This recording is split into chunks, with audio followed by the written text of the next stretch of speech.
because they never got a shot off. The Russian equipment didn't work. The Chinese equipment didn't work. Everyone's trying to figure out why it didn't work. Someday you're going to find out. No other country has the weapons. No other country has the skill. No other country has the guts.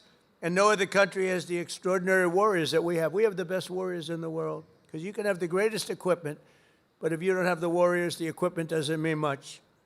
Last month, we proved this truth once again when some of our greatest soldiers, right here, to ever live, frankly, successfully captured the outlaw dictator of Venezuela, Nicolás Maduro, and brought him back to face American justice, where he's now, right now, waiting.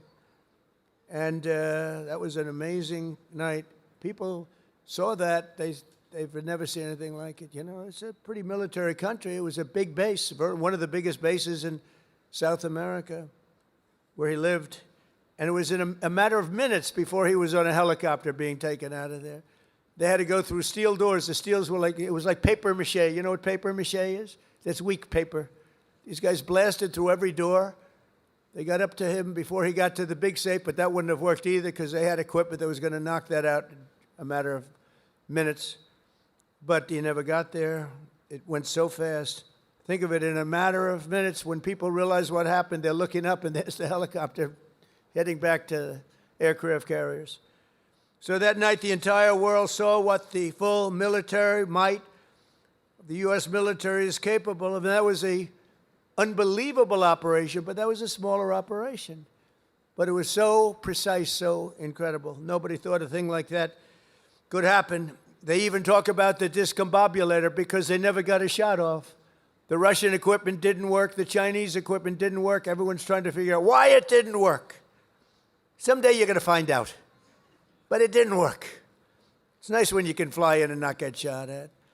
Although we did have 3 helicopter pilots who were wounded pretty badly in the legs, landing, and a couple of machine gunners seemed to have made it through a thicket of bombs, but they were taken out rapidly by our snipers who were stationed on platforms, actually unbelievable helicopter platforms all the way the line, and they were taken out immediately. And those pilots were incredible and really brave. I may see some of them very shortly.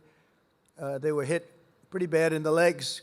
You know, they're landing a big chopper, and they're being shot at from close range by a machine gun, so that's not a comfortable feeling. They landed it perfectly, and they got out of there perfectly, and they're just brave guys and very talented, skilled people. With your help, America is winning again. America is respected again.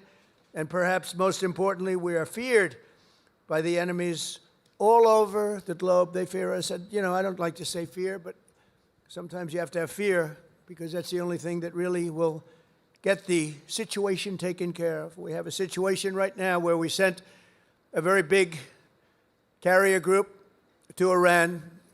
I'd love to see if we could make a deal. They've been difficult to make a deal. I thought we would have had a deal last time. They wish they did, and that's where we did Midnight Hammer.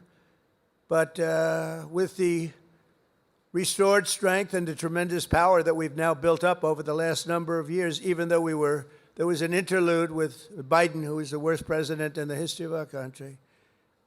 But the interlude, fortunately, was ended quickly, and we started the process again and built upon what we had already done the first 4 years. But we're also bringing peace all over the world.